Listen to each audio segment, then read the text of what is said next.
Bonjour, je m'appelle Fabrice Talon, intermittent, comédien, metteur en scène. Pour moi, si l'accord est agréé par le ministre, eh ben, c'est tout simple. Euh, non seulement je devrais sûrement essayer de gagner plus, en travaillant plus, comme dirait l'autre, hein, mais pour gagner plus, il faudra que je demande plus. Et comme je demanderai plus, il y a des chances qu'on m'engage moins. C'est-à-dire on me dira, non, vous êtes trop cher, on va en prendre un autre qui sera moins cher. Résultat des courses, pour vouloir travailler plus, je vais travailler moins. Et je gagnerai beaucoup moins. Mon but dans la vie, c'est pas d'être intermittent, c'est d'être comédien. C'est de faire mon métier. Donc, si le fait d'agréer un accord m'empêche de faire mon métier, c'est qu'on est complètement passé à côté de la cible, il me semble.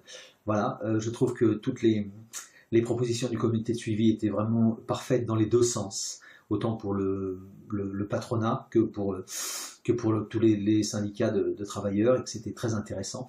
Et je ne comprends pas pourquoi, enfin si je comprends malheureusement, pourquoi ça n'est pas étudié, simplement parce qu'il faut faire taire un peu la révolte qui gronde.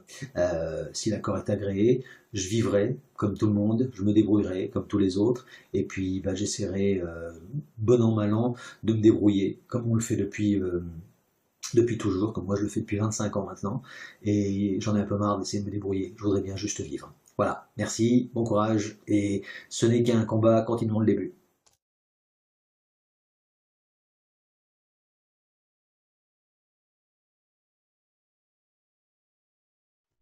Jérôme Matos, comédien, metteur en scène. Je suis intermittent du spectacle depuis pratiquement 20 ans. Je travaille avec toutes sortes de structures et entre autres des petites structures. Et si l'agrément venait à passer, ces petites structures verraient leur charge augmenter et ne pourraient plus embaucher ni de techniciens ni d'artistes. Et ça serait une disparition d'une culture de proximité. Alors, mesdames et messieurs les ministres, réfléchissez et ne signez pas. Merci. Lorenzo Salvaggio, comédien, intermittent du spectacle depuis 20 ans. Monsieur le ministre, puisqu'il vous faut des chiffres, en voici. Je travaille depuis quelques mois dans un café-théâtre.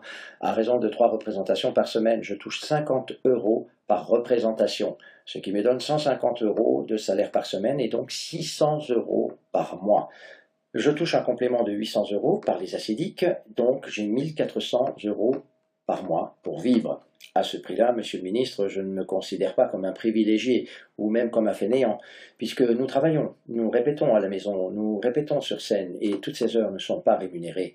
Alors, monsieur le ministre, vous comprenez bien que la précarité, qui commence à être au seuil du tolérable, risque d'être encore plus intolérable. Alors, monsieur le ministre, ne faites pas n'importe quoi en signant cet agrément.